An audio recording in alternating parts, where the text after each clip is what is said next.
how to make your paintings more believable. Today, I'm going to be going over just that. My name is jbabs. I paint every week. If you guys are new to the channel, thank you for watching. And if you've recently joined, thank you so much. I appreciate it. And if we don't already follow each other on Instagram, hit me up. I'd love to see your stuff as well. All right, let's get painting.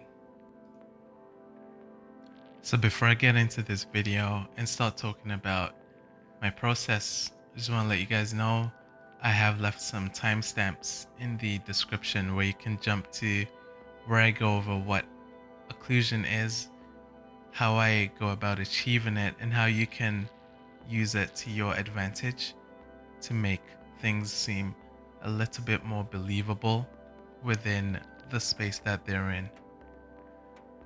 So with that said, let's get into this video. Generally, when I start paintings, I'll either go right in with color and start blocking in large chunks of shapes, or I'll do a linear and then go over that linear with large chunks of color.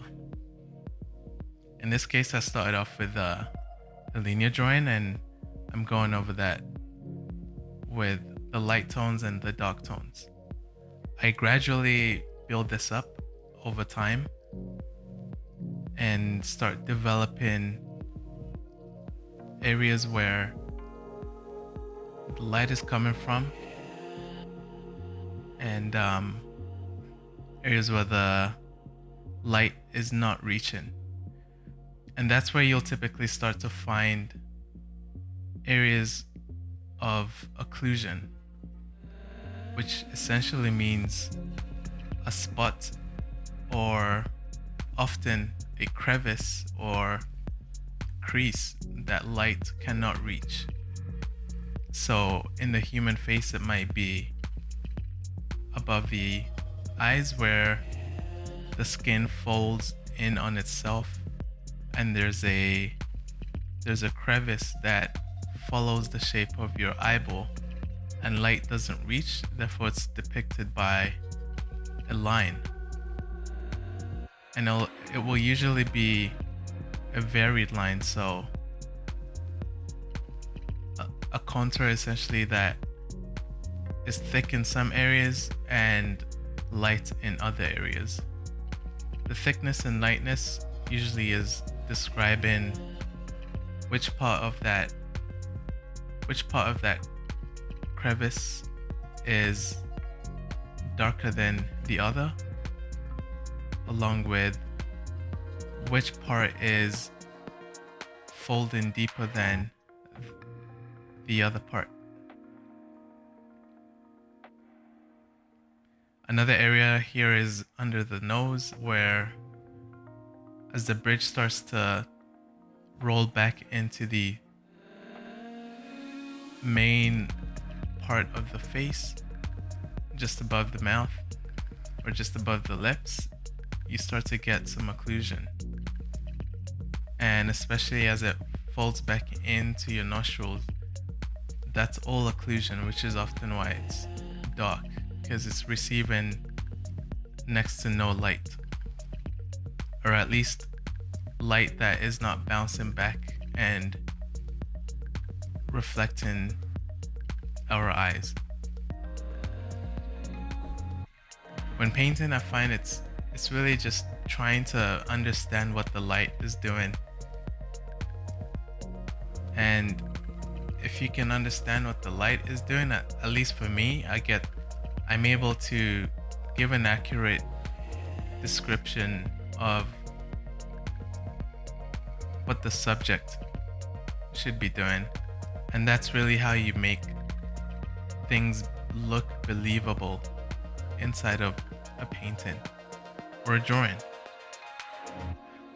By believable, it doesn't necessarily mean hyper realism or something that looks like a photograph or just like real life.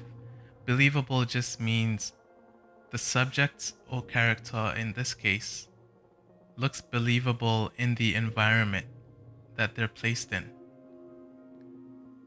And ambient occlusion is often a big player in selling that to the viewer.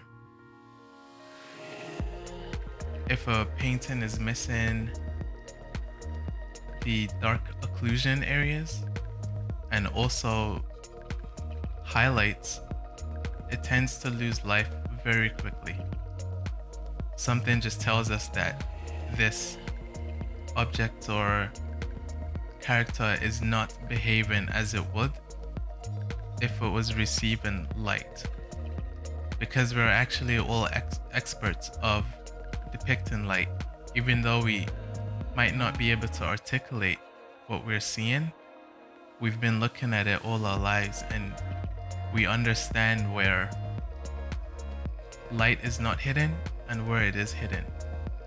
We understand where certain types of objects will catch the light more than others. We understand how texture will reflect light, how some will diffuse it and some will allow light to pass through, and how some will reflect it like chrome. We're experts at understanding this, so when we see something that is supposed to represent a certain type of material or texture, we can tell immediately that something's off or wrong. Understanding light will go a long way into allowing things to look believable. So here I'm going to start adding some occlusion to parts of this portrait that need it in order to allow certain objects to sit in the space. So here in the neck bracelet, I'm adding a dark line right where the crystal meets the material underneath, and that's signifying that it's sitting on top of it, that there's an overlap and there's space there between where that object meets the object behind it and light is not getting through. And we understand that this is a common thing with how light works, and it helps to allow us to believe that this crystal is existing in this space. If there were no lights described here, if there was no occlusion and there was no highlight, it would feel like the crystal is floating and not attached to anything. And we are able to understand what something looks like when it's floating. So when it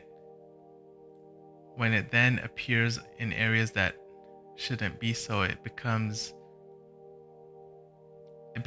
eerily confusing.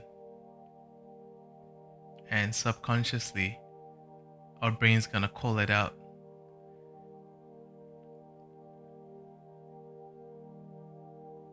I'm also starting to prep the jumper here so I can add areas of occlusion to the collar, because the collar is another one that is sitting on top of the jumper.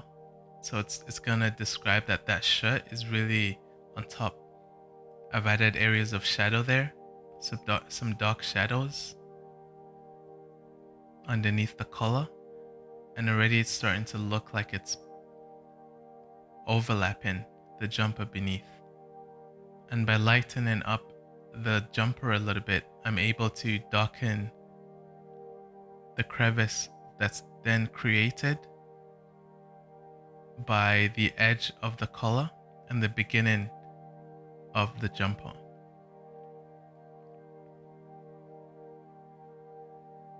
Here I'm adding some highlights, because highlights are almost the natural opposites of occlusion. Where occlusion is the absence of light, a highlight is the strong presence of light. It's often the strongest presence of light in a painting or a drawing, or even an image, any type of image. You can look at this in real life as well.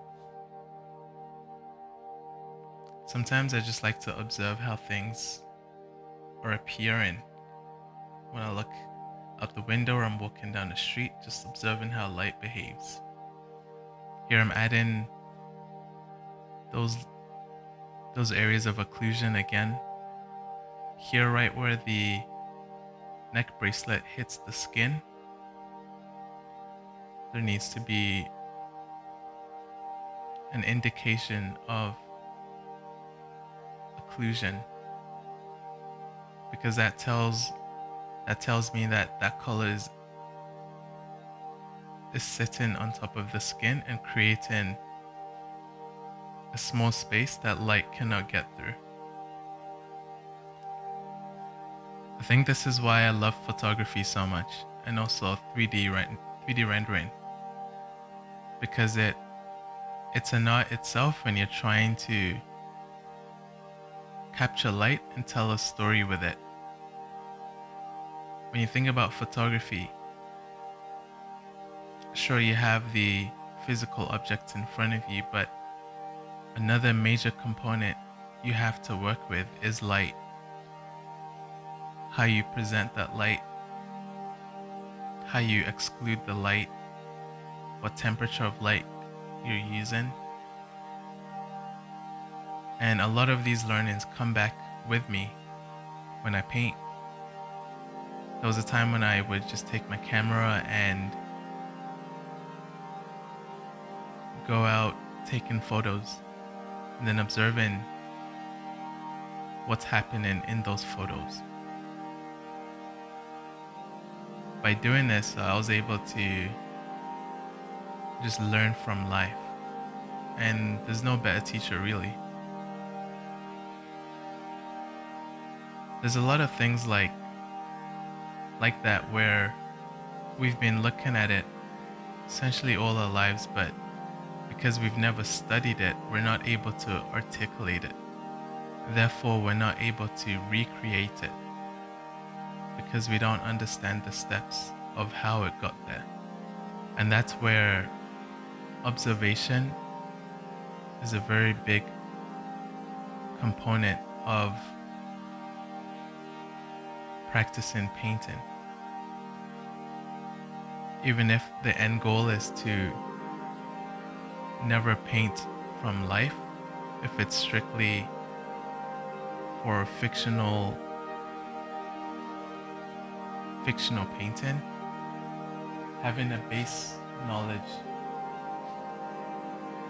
of light and understanding how it works will help those fictional paintings feel believable in the world that they exist in. One of my favorite fictional stories is actually World of Warcraft, even though I've never played the game. I enjoyed all the cutscenes, I enjoyed the movie when it came out, and I remember how they created the ogres, and the lighting on them just helped them to feel like they could exist in the space, even though it was not realistic skin tone, because, well, realistic is subjective, but it's not a typical skin tone that exists in humanoid beings as we know it. But we're able to believe that these are beings because of the way light is hitting their skin and describing their form to us within the world that they existed in.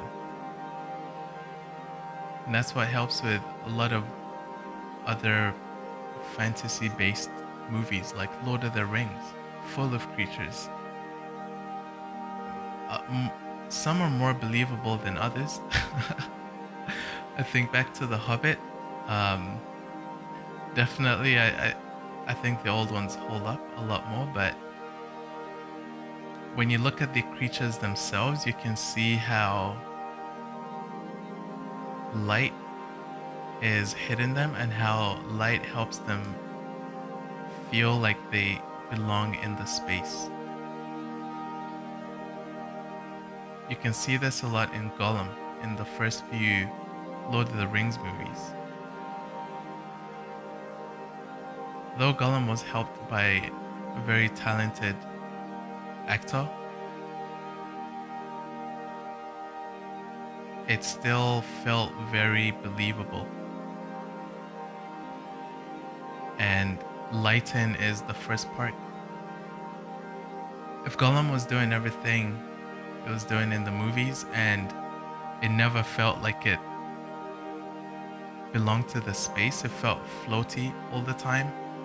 Whenever it took a step, it felt like it didn't actually take a step and it didn't interact with the ground plane. We would never believe it and it would throw us off the whole thing. And that's a movie that's largely based on fantasy. So it's not only about making it look realistic in the terms that we know realism in life, but it helps it look believable in the world that's created in Lord of the Rings.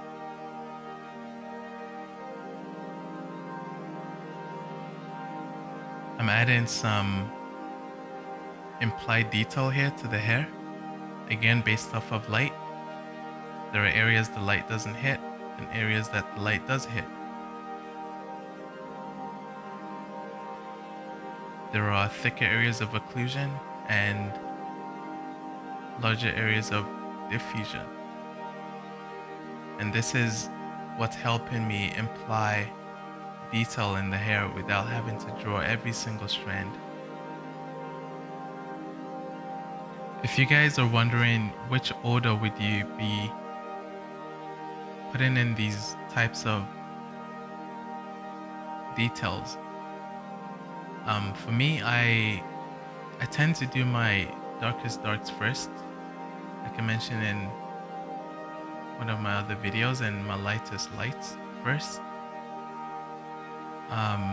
In that video I kind of talk a bit more about process, but I find defining those extremes early in the painting gives you freedom to have a good dynamic range of light. You can go from very dark and gradually make your way up to light and vice versa. Whereas if you had not defined them early in a painting, you might be going from light to dark, and by the time you hit what is supposed to be your darkest dark, you realize that you actually need to go a lot darker, which then throws off your dynamic range. Being goofy here again because of the stream. Always a nice break. I have to get a bit more creative with those. But yeah, getting back to the idea of defining these things early, the darkest darks will most likely always be the areas of occlusion where light just does not hit at all, and that will really help to shape the painting early when they're blocked in, and it'll give a better sense of the outcome as you continue painting. There's been so many times where I would paint something, and because I didn't block in the darkest areas of occlusion, when I reached there, I realized how pale the painting looks. It makes the painting feel very shallow in terms of color depth and value depth. And sometimes that value depth is needed to really sell the form of the subject or character in this case. Sometimes you won't notice until the entire painting is done and you take a step back and you look at it from far, or you come back and look at it in a couple of days, or even from taking a picture of it and realizing how low contrast exists in the painting when maybe there was supposed to be very high contrast. And that comes from not establishing it early. So doing that just helps the painting feel believable in the end, and helps you get the desired result. Add in some areas of highlight here. Add in some highlight to the crystal as well. Here, just using this to demonstrate again that the occlusion and highlights really sell the crystal sitting inside of this neck bracelet. If there was no dark area of occlusion right underneath the crystal, it wouldn't feel like it was overlapping as much. So if you compare the left side to the right side barely has any dark areas of occlusion, whereas the left side has a clear line of occlusion. And this is telling you that there's a form to this crystal. This very crooked looking crystal. But yeah, as I carry on painting here, you'll see me refine these areas and refine the shape of the crystal with the lights and the darks.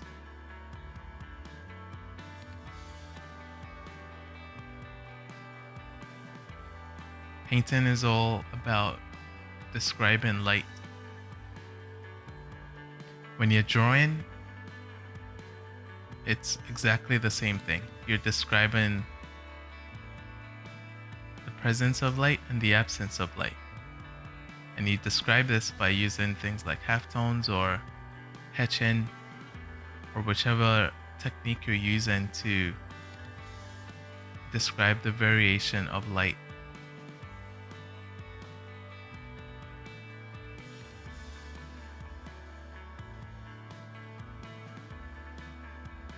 This is often why I don't start with a very detailed sketch when painting, because I know I'm just gonna paint on top of everything.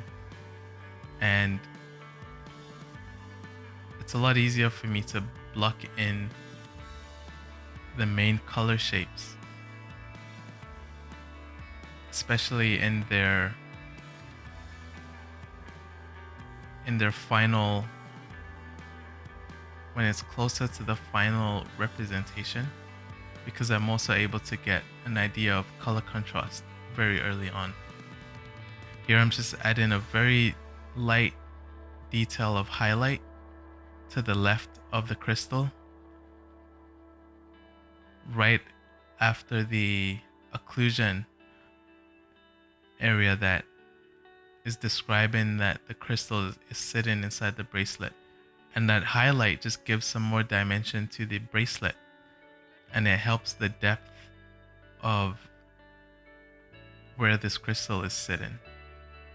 So it starts to describe that there's a concave area that this crystal has to sit in, or that has been made for this crystal. And it again adds to the believability that they're interacting and overlapping in the painting. These sketches have nothing to do with this talk. That was me sketching for the stream. Sometimes I don't want to type and I just sketch words.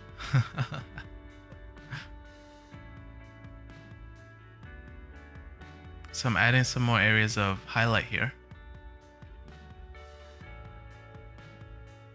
just describing the light relationship a bit more, because you guys are experts and you'll notice if it's wrong.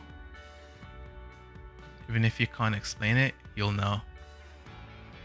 And that's what I always try to avoid. I never really aim to finish or hyper render a painting, because at that point it's just a technical practice. But the actual energy is captured, and by keeping certain areas believable, like occlusion and strong highlights, you're able to convey what you need to convey with the painting or the drawing without rendering every little detail. And that's all that's needed to tell a story. In this case, I'm just capturing an expression, and all that's needed to capture that expression is already here in the painting, and I don't need to go any further into it. If you guys haven't already liked or subscribed to the channel, I do paint every week, where I pick a topic and I talk about it. If you guys have any suggestions, I'd love to read them. And perhaps there's even things that I'm out of practice on. Just because the work I do professionally is it varies a lot from just painting. I often do like vector art as well, and so I'm probably out of practice with a lot of painting techniques. So maybe there's some fun suggestions you guys have that I can explore in future videos. Just touching up the painting here. Add in some hairbands. Just another light little detail to help you believe that is actually hair. I mean, sure, they could be extensions, but you get the idea.